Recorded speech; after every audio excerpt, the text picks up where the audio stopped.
Welcome back to Studio F1 Fast Times Willy B. We will be reviewing Peter Pan's Neverland Nightmare. Gentlemen, let's broaden our minds. Wrestle!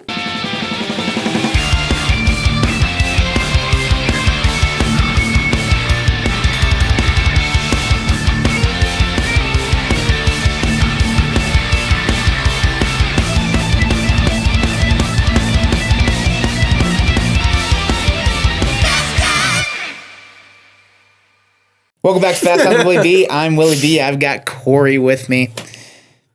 Kory, how are we doing? Good. I just watched The Wolfman. So our second review of the day here, our second review of the weekend, our sixth review of the week. Yeah. We are going to be talking about the next installment in the Pooniverse, and that is Peter Pan's Neverland Nightmare. We've got Scott Chambers in the director's chair. He's a familiar name because he played Christopher Robin in Winnie the Pooh, Blood and Honey 2. Yes, he did. And he's been, along with our boy Reese, Frake Waterfield, they have been writing and producing these movies together. But he is in the director's chair for the first time. And we've got Martin Portlock as Peter Pan. And we've got Megan Platio as Wendy. I don't know. I'm so sorry, Megan. We're not going to dive more into the cast. We'll start with the good. What do you got? Don't do that. I really like the opening at the circus. Okay. I can get behind that. All that slow-mo shit. Actually, anytime they did slow-mo, for some reason, I was really digging it. Yeah. So, the moment where Timmy is he's like, come here. And Timmy's slow. I liked the original look for Peter Pan. Kind of the Joker-esque. Before he got cut up, I liked... Just stick with that. Yeah. But also, I think they couldn't, because when you look at the poster for Pooniverse Monsters Unleashed, or whatever the fuck their endgame is called, there's Mad Hatter looks like that. Yeah. So I guess you want to have some different... But I liked that look a lot, whenever he's in the little trapdoor and he steals Captain Hook, I guess. Yeah. That's weird to think about.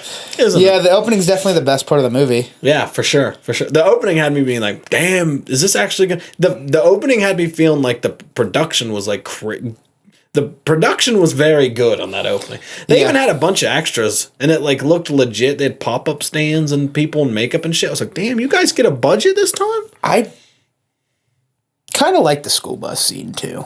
I did like the school bus scene. Because it's you don't see what happens, but you know it happens. Which I prefer that I like when he comes up and he's like, do you guys all want to go to Neverland with me? When he talks in that kiddie voice, that's when he's at his best.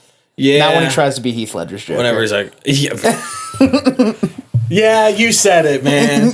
Yeah, whenever he's like, whoa, or whatever that thing. Yeah, and he's doing the lick. Know how I got these scars. Yeah, he's very... See, that's the thing. Watching it, I got that feeling too. I was like, this guy just really loves The Dark Knight, doesn't he? Yeah. That's probably about it for the good for me. I mean, I feel like there's some other scenes that I like. I mean, I liked some of the whenever he's in the clothesline. Oh, wait. The clothesline. Oh yeah, shit, that was hilarious. See, that made me feel like I was watching Spider-Man 3, where New Goblin gets fucked up on that clothesline web or whatever. That kid really bites it. I mean, they must have had... Please tell me they got a stunt double, because whoever that was really bit that. I'm willing to bet that they kept filming, but there was some guy on the ground going, ah. Yeah. Yeah. I did like the hide and seek, or Marco Polo scene. I actually liked that scene. That scene was good. And I didn't know about the jump scare, where that was coming from or anything. That got you good, dude. Don't make me look like a bitch on your show. It was in the trailer, and I am probably one of 3 people that watched the Peter Pan Neverland Nightmare trailer. I just figured going it blind, because it's not going to excite me or make me feel good about it. I knew the jump scare was coming, and I sit through it, and Kory's like, fuck! And I'm like, dude. It got me pretty bad, too. It did. The timing was actually very good, and also, he looked very creepy under that, ceramic or, plastic or whatever that was. Yeah. I was like, man, that's some good stuff. Yeah. Matt? No, good. Okay. No, I was asking. No, I got some good stuff. Okay, keep rolling. I like the scene where the sister... I like the relationship between the sister and the brother. Okay. Like the part at the beginning where she gives him the toast and is like, I forgot your birthday or whatever. That seems cringy as hell, but okay. It is, but good families are cringy sometimes. That's fair. Drives them to school. That's all fun. And lets him get kidnapped. You know what? I found another scene I liked. I had to think about it hard. The scene where she's at her friend's house or whatever, and her family gets murdered, and Joe gets kidnapped. Is that kid's name? Joe doesn't seem like a fitting name for that kid. He looks like a baby, by the way. You pointed that out. Dude, that was so funny. He does look like a 2-year-old. He's like 10 years old, and there's a scene where he's riding in the backseat of the car, and from the chest up, he looked like he was a toddler. Yeah. That scene was cool. Like, the family getting murdered scene was cool. But, like, the dad... Doesn't feel good to say, does it? The dad ruined it for me, man. What'd the dad do? Like, when he's, like, grunting outside the door and, like... Okay, here's the thing.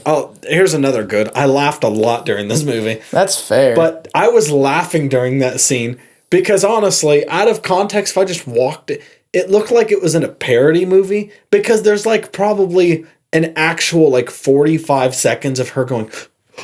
And it's behind a door. You just hear rompus going around. Like, honest to God, it felt like a Family Guy skit where you hear like a chainsaw and then you hear an elephant run through. Yeah. It felt like that. And you're just cracking up. And I'm sitting here and I'm like, what the hell are we watching? I was laughing so hard. Yeah, that's another good point. I laughed so much during the movie. I don't think that was the intent, though. I mean, it doesn't. Look, if they got somebody to enjoy their movie, I think they're just going to be happy with it. That's fair. I enjoyed it because if it wasn't funny, that would have been the worst movie I've ever seen. But it was so funny sometimes. That's fair. I genuinely like that movie better than Borderland. Too, and I think I started to get my hopes up. I genuinely liked Winnie the Pooh too. I will say I liked this movie more than I liked Borderlands last year. Okay. That was fucking crazy. You don't understand. I don't want to watch Borderlands. You don't understand how bad that movie is. Yeah, I think that's it for the good. I'm going to stop trying to look for good things to say. So we'll go to the meh. This will also be short. Agreed. The weight on my boneless chicken bites was definitely in the meh. Because I eventually got them, and they were good. Did take 5 ever. Sure. But I ordered those 20 minutes before the movie started, and we got them like 40 minutes in the movie. Also in the meh, where are the trailers before this movie? Why did we sit in the dark until 7:10 and then the movie started? In general, first of all, this movie had like no marketing. Yeah. I didn't even know it was out. Yeah, Cinemark didn't get it. We had to go to a Regal for it. But, yeah, boo. Boo for making me go to a Regal. I don't mind Regal. It's just it's so far out of the way for us. Cinemark, that's and it's a drive. But you're right. Yeah, the no trailer thing. You said that as a joke. You're like, there's no way the movie's just gonna start. We're just gonna go into it. And then it's all pitch black. The lights go out, and then the Peter Pan narration. And I made a joke. I said something along the lines of, "Yeah, it's just gonna start with Peter Pan's a boy from Neverland or whatever," and it was some shit like that. Yeah, that was crazy. That's another thing I did like. I did like the shadow Peter Pan, the little like imaginary one. That's fair. I liked that. Meh. I honestly am having trouble thinking of meh things because Peter Pan's look after the scars. I didn't hate it still, but it definitely wasn't as good as the original look. I didn't hate it either. I'm gonna say I like the costume on Peter Pan, so I think that's what really did it for me. Yeah, I like the costume. I didn't like the face, but I didn't love. You know what? I liked the whole fit. What I hated is that he just had combat boots. Yeah. After all that, I'm like, let's go with Peter Pan in the meh. Huh? I'm just going to put Peter Pan in the meh. Yeah, that's fair. There's things I liked. There was things I didn't like. There's a lot of things I didn't like. Like what's under that hood. We'll get there. Oof. Yeah. Yeah, this movie should have been named Wolf Man. But, bad. There was some, like, some of the Tinkerbell moments were kind of, because she was kind of nice, you know? So that was like, you know, I'll save you and I'll help you. Which is nice, but she also was just straight up just, like, an accomplice to that bus tragedy. Yeah. Which was crazy. I liked the scene where he was in the shop. Okay. You know, that like, I thought that was pretty okay. Until you see him again. I think he looks like shit. And then, but I like the mask he wears. Are we back in the good, or are we just talking about the meh? I'm just talking, man. You want to go to the bad? What do you think about the mask? he wears. Sucked. Yeah, fair enough. Let's just go to bad. All right, to the bad we go. Where do we start here? I know where to start, Will. Everything. I know. What do you want to start with? The messaging of the movie. Dude, not the place to tackle this. You leaned over and you said something. What did you say? I was going to say, you want to talk about laughing. The hardest I laughed in the theater. Because I think I laughed just now how I laughed a lot of shit. I did that in the theater because I said, I don't think a horror movie about like sexual identity featuring a low budget Peter Pan is the place to do it.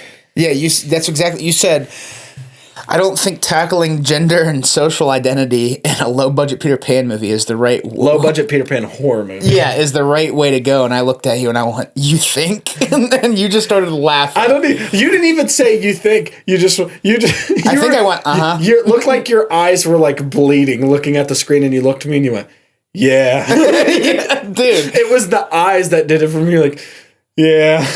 I was just baffled that that's the route they went. They took, and not only just that, but also like that subject matter already. And we are not really that qualified to talk about this, so we won't spend too much time on it. But not only just the subject matter, but the age, like that really cranks everything up to like that's a hotly debated topic. Yeah. Why? I don't know. I swear if I find out that none of the producers or directors are gay to some extent, I'm going to kill somebody. Yeah. Because no way I would take... I guess you want to do something daring for your film, but what the fuck is that? That's insane. To put context to what we're talking to. Yeah. All the Lost Boys in which they were kidnapped were gay boys. Yeah. Or trans or... Yeah. Yeah, I guess gay is like a term for all that stuff now. Well, I think. But no, I mean like the kids that we get kidnapped were in a relationship. It seems like right. Peter Pan, you get the feeling that he was abused by his mother, and they don't explain it. They don't explain it, but he doesn't have anything down there. It's sewed up. Down there is fine. Yeah, he's got the Barbie smear. One of the kidnapped kids from years ago, who was a boy that always thought they were a girl, and so now they're dressed as Tinkerbell. They're doing heroin, aka pixie dust, and this whole time, and obviously, like neither of us have any issues with that. I mean, we both are obviously allies, but I'm just like, this is not the time or the place. I'm just like, it's just something. What makes me mad is I have to comment on it. Yeah, it's because it's something that like, look, you know me in my daily life. You know, I don't give a shit. I'm cool. But no, it just wasn't the time or the place. It wasn't the right. It's not the time or the like. And if you tell me this is a passion project, I'm sorry. Woof. Wolfman.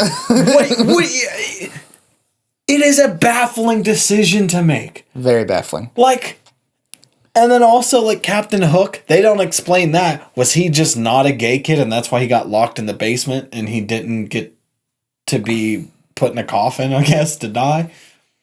Yeah, what happened to him? To go to Neverland? Why was he down there? I don't know. Didn't age well. No. And then And then also he escaped. And I think I turned to you, I was like, how did he escape and why? And you're like, I don't know. Yeah, there was a lot of errors in that realm. Yeah. What was the other bit? Like, how the hell did he get his bike? He was driven to school. Yeah. Oh, yeah. Yeah, right. Yeah. I don't know how Hook escaped.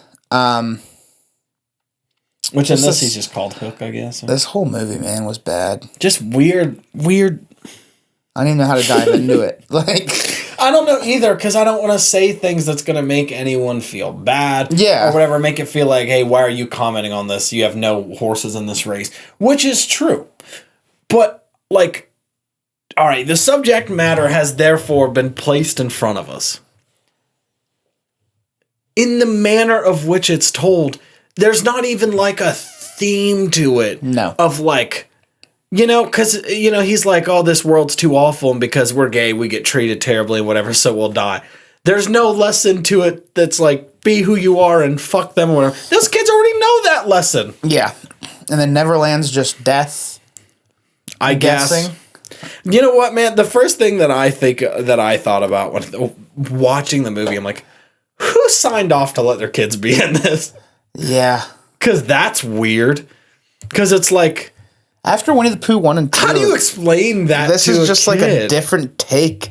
Like, this is never what I imagined. It's all complete... See, that's the problem. It blindsided the hell out of both of us. Yeah. Because... At first, we're like, okay, the two kids are in a relationship. I'm like, bold, but like, that's a thing that probably happens. And, whatever. And then it gets I'm not irked by any of that because of that. No, I'm it's irked just like, I don't... This is the scenario which you're like trying to tackle this. Dude, no blockbusters have even tried to tackle like kid sexuality or whatever. Yeah. Why the fuck are you trying to do it in your low budget fucking... It's called a Pooniverse. Yeah. And you... It's just I don't have enough to say about it, but I want to say so much. I don't even know what to say though. I don't either. I have dude, I have very little expected words to see any of this stuff. No. Like, and then at some point I also laughed because Peter Pan starts taking his clothes off or whatever, which by the way is bullshit because he wears the same outfit the whole goddamn movie. Yeah. And I'm like, oh, we might get a little striptease here from Peter Pan, and then you see his butt cheeks. I'm like, full fuck. I thought that was a joke, and then he turns around, and I'm like, yeah, Jesus Christ, character you'll cherish forever. And I know you couldn't tell. I think, yeah, that's a great line. Some great reviews. If you want to have a good time with this movie, go watch it and then read the Letterboxd reviews. Yeah, that's the best part of that movie. But I swear there was like a sewed up like. He got his dick chopped off or something, kind of. We're not told, dude. We got to leave a lot of this movie up to the imagination, and I'm just. There's also some stupid shit in it where the sister just separates from her brother because they're like, they're coming, hide. And it's like, didn't you come here to go get him? Also, what was with the alligator movie? The alligator. Oh yeah, they kept cutting back to that. I'm like, is that supposed to be some sort of like lesson? Is it like supposed to like? I mean, Hook had an alligator. Did he have an alligator? Isn't that how he lost his leg? I don't know. I'm being so for real. I don't know. Like in the actual Peter Pan. I don't know. I don't know.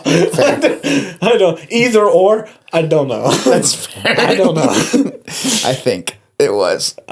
Sure, man. I mean, I feel like I do vaguely remember little mustachioed Hook walking around with like crocodiles or some shit. Yeah. Alligators. So maybe, don't say it enthusiastically, but like, I don't know. I don't know about any of this movie, man. I don't know. But did you like the part where he got high and he started to fly? No. Did you think I was going to say yes? No. Also, Tinkerbell's arm was disgusting. Oh, that was gross. Where she's picking at it and shit. Also, isn't the story Peter Pan? Isn't the whole story that he goes and he gets Wendy and takes her? Yeah.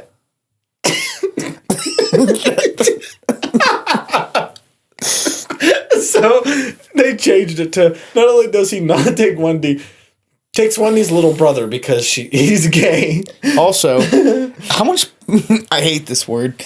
I hate this phrase. How much plot armor does Wendy have? Oh, a shit ton. Her fingers got chopped off. She got her fingers eaten off. She got a glass to the neck. Yeah. It was spewing, and she's just holding it and talking. She's just like, God damn, that hurts. Isn't there a part where Peter Pan himself gets, like, stabbed and shot and shit, and he, like, powers through it? Yeah. But Wendy, who's like 18 and I don't know, like does makeup for or hair for a living. Yeah. Like does a thing. I don't even remember what the fuck happens. Oh, she doesn't even get him. Hook just grabs him and fucking pulls him into the darkness. Yeah. Which is equally weird. Also, was he naked? He was naked, right? Naked Hook, but like weird, disgusting gray body. I have no idea. I don't know. There's also there's some stupid shit with, like, she got in there by walking in a door or a window or whatever, and she gets her brother, and then she's like, let's stand here and talk. Go out the fucking window with which you came in, or door, or whatever it is. Yeah. Or I guess she had to go get Joe. Okay, set your brother outside the house, or the school or whatever, and go get Joe. Where did Joe go? He just ran off into the wilderness. That is how the movie ends. Because she sets him in the woods. She's like, don't stop running. And then it cuts to later where he's having his birthday party and everything's fine. And I expected him to be there and he wasn't. He has no family. Exactly. He has no family. My guess is he's probably going to go live out in the wilderness and become Bambi. Where do you get that? Where did they get any of this from? You think he's just going to become a deer? Sure. Why not? I don't know. That's not a real theory. I'm just saying he goes out in the wilderness. He's probably going to become a wolf boy or something. He's got to come back in Pooniverse. If Joe doesn't come back, I'll be pissed. Yeah. Justice for Joe. Sure. I don't even know if that's really his name. I think it was Joey or Joe. You gave him that, and we're just rolling with it. I'm 90% sure it was Joe or Joey. That's fair. It might have been Joey, because Joey sounds more kid-like. Joe's kind of a crazy... That kid was straight out I'm bummed, man. Were you the one who said Joe looks like he's straight out the fucking Boondocks? No, you said he looks like a cartoon character, and because of his hair, I was like, he looks like he could be in Boondocks. 100%. Yeah. Yeah. And that was like right after we thought he looked like a toddler. Joe took on very many perspectives in this movie. Yeah, he really changed my thinking, honestly, about life. What does teach you about life? What teaches you about life? No, I'm saying, what did the movie teach you about life? Because it taught me... To not go into Pooniverse movies with high expectations? Yeah. Yeah. You fucking bastard, we were going in and you're like, this is actually getting, like, pretty good reviews. It was. It still is. Yeah. Don't call me a bastard. They were real scores. You're a bastard for listening to those real scores. Anyway. Fool me once. Shame on. I still go see Winnie the Pooh 2. Fool me twice. I'm still going to go see Bambi. Oh, I'm still seeing all these. Oh, so am I. I'm not going to lie. I'm excited for Bambi. I'm not really excited for Bambi. I'm more excited for Pinocchio. Pinocchio I'm excited for. Yeah. In any of the Mad Hatter stuff. Yeah. Until we find out that the Mad Hatter is actually like an underground like crackhead or something. I'm interested in the Monsters Assemble. I just don't know what that's going to be. Because it's just going to be a bunch of people with knives. Dude, it's going to be wild. Because Peter Pan, like, I think, you know what? Here's a big disappointment for me. I think Peter Pan actually should have had some Peter Pan powers. Because they were, like, went too grounded or whatever. It's like, fucking Winnie the Pooh has animals that turn into people or whatever. There's an owl man that just flies. Which he was dope as fuck, by the way. Tigger has a tail. Tigger has a tail. Does he bounce off that tail at any point? He should have. I mean, the budget's probably not high enough for that kind of shit, bouncing tail. I don't know. I just think it would have been cool to see that little creep Peter Pan just at the window, like floating like a Lost Boy. Yeah. From the movie Lost Boys and just being like, I'm going to get you. I'm going to get you. Final thoughts and ratings. What do you want to leave off Peter Pan? What do you give it out of 10? Sucks ass. It's weird. It's weird as fuck. I'm going to give it a 3 out of 10. Okay, I'm going to go 2. Yeah, I went too high, didn't I? I want to go 2 out of 10 because we had some good, not enough. A lot of this movie's in the bad for me. About 80% of it. Yeah, I'm gonna say about 70% since you gave it a 3. I'm gonna say 75%. Okay. It's in the... Yeah. Not the time or the place, man. I don't know. I might change my mind to 2 out of 10 already. All right, 2 2s. I don't know. You guys can decide. I don't give a fuck. It was weird. Yeah, it was weird. But we'll be back for the next one. Oh, yeah. We'll be here for Bambi. What Bambi's February or March? March. Were you doing 10th or 12th? when we did Winnie the Pooh 2? Winnie the Pooh 2, not 1. Okay. So am I just the Pooniverse guy? At this point. That's pretty unfortunate, right? Yeah. I'm here for it. I won't lie. I'm really fucking with it. You're the only one I can get to go to those movies. This year's loaded. I can't wait. Yeah. We got a lot of Pooniverse movies coming out this year, but... Yeah. That'll do it for Peter Pan's Neverland Nightmare. Kory, thank you for coming on. Truly a nightmare. Thank you all for watching. If you like what you're watching, check out some of the other videos. Hit the subscribe button or follow the social links down below. Let us know what you thought of Peter Pan's Neverland Nightmare. If you liked Any of these things down here are better than that movie, by the way. If you liked it, let us know. Let us know what you liked about it. But it was not for us, and I don't know if it will be for a lot of people, but We'll talk to you all soon. Peace.